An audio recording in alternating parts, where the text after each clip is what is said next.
Assalamualaikum warahmatullahi wabarakatuh.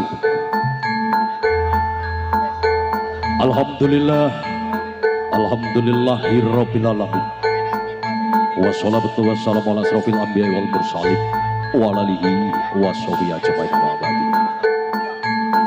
Katur kunjung sang para pepunden, para bini sepuh para haji sepuh ingkang satu mono ing pamawas. Miwalep do ing pitutur.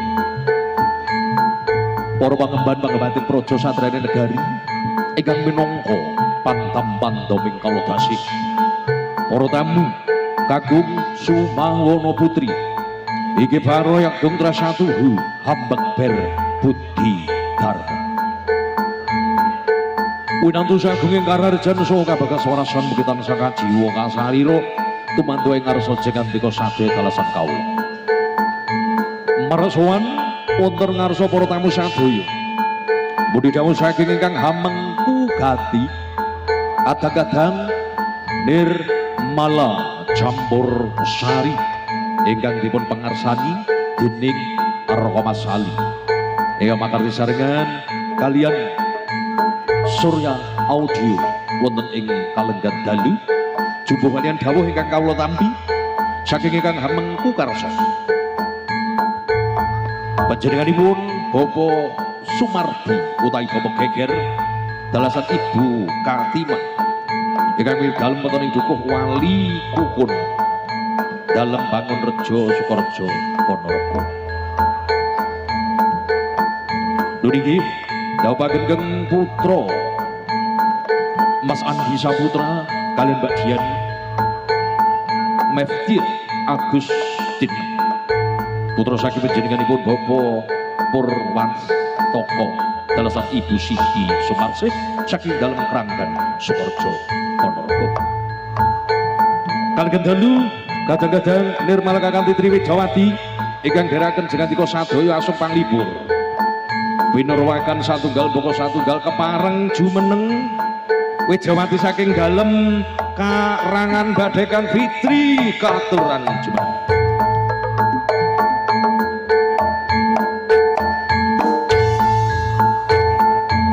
Fitri saking karangan Badekan sugeng dalu sugeng pepanggihan sinambung salajengipun Wijawati ingkang mijil saking Brangkilen ugi Brangkulon saking Badekan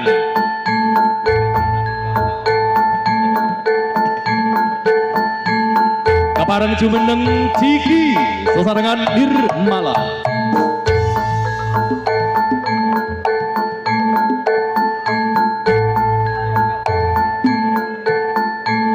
Wonten ingkang pungkasan Vela harus diyan Wijawati mijil saking dalem tunggal Ponorogo Brang Kidul katuran jumeneng.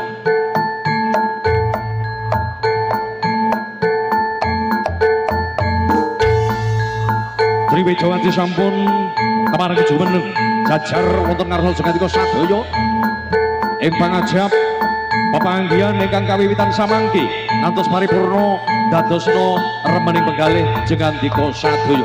Mekaten katur kunjuk jematan panjenengan sami sugeng pepanggihan sugeng hamirsani hamidangetaken kridaning kadang-kadang Nirmala musik nuwun kawula nuwun.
Pratondo tinarbuka anggenipun kata-kata nirmala asung panglipur katur kejo dumateng sang para tamu